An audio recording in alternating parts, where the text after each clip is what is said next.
দোকান থেকে বাকি নিয়েছে, যখন বাকি নিয়েছে তখন আর ওই দোকানের সামনে দিয়ে যায় না। তার মানে জবান কোথায়? বলেছে যে বিকালে দিয়ে দিব, বলেছে যে আগামী বৃহস্পতিবার দিয়ে দিব, বাকি নেওয়া শেষ, ওই দোকানের পাশ দিয়ে আর যায় না। এরপরে যদি মাল লাগে অন্য দোকান থেকে নগদ গিয়ে কিনে নিয়ে আসে। কথা বুঝাতে পারলাম? এ হলো আমাদের নেচার, এ হলো আমাদের চরিত্র। জবানের হেফাজত কে কখন করবে বলেন?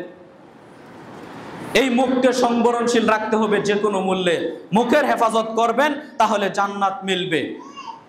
সাহাল ইবনে সাদ রাদিয়াল্লাহু তাআলা আনহু বলেন, রাসূল সাল্লাল্লাহু আলাইহি ওয়াসাল্লাম তিনি বলেছেন, মান ইয়াজমানলি মা বাইনা লাইহি ওয়া মা বাইনা রিজলাইহি আজমালাহুল জান্নাহ। বুখারী মুসলিমের হাদিস। সাহাল ইবনে সাদ রাদিয়াল্লাহু তাআলা আনহু বলেন, রাসূল সাল্লাল্লাহু আলাইহি ওয়াসাল্লাম বলেছেন, মান ইয়াজমানলি মা বাইনা লাইহি ওয়া মা বাইনা রিজলাইহি আজমালাহুল জান্নাহ। নবী মুহাম্মদ সাল্লাল্লাহু আলাইহি ওয়াসাল্লাম বলছেন, যেই ব্যক্তি দুইটা জিনিসের জামিন নিতে পারবে, নবী মুহাম্মদ সাল্লাল্লাহু আলাইহি ওয়াসাল্লাম বলছেন, পৃথিবীর মানুষ শুনে রাখো, যেই ব্যক্তি দুইটা জিনিসের জামিন নিতে পারবে, এক, এই দুই চোয়ালের মধ্যবর্তী স্থান জবান, মুখের হেফাজত নিতে পারবে, জামিন নিতে পারবে। যেই ব্যক্তি বলতে পারবে, আল্লাহ আমি আজ থেকে ওয়াদাবদ্ধ হয়ে গেলাম, এই মধ্যবর্তী স্থান, দুই চোয়ালের মধ্যবর্তী স্থান জবান, এই জবান দিয়ে কখনো অন্যায় কাজ করব না, ফাহেশামূলক কথাবার্তা বলবো না, মিথ্যা কথা বলবো না, গীবত বদনাম করব না, সব সময় ভালো কথা বলার চেষ্টা করব।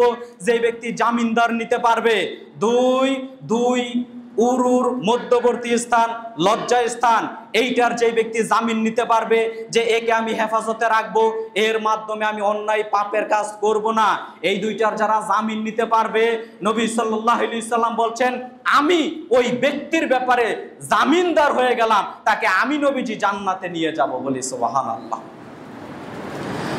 যেই ব্যক্তি মুখের হেফাজত করতে পারবে, লজ্জা স্থানের হেফাজত করতে পারবে, এই দুইটা জিনিসের যেই ব্যক্তি হেফাজত করতে পারবে, এই দুইটা অঙ্গ দ্বারা আমি কখনো পাপের কাজ করব না, আমি অন্যায়ের কাজ করব না।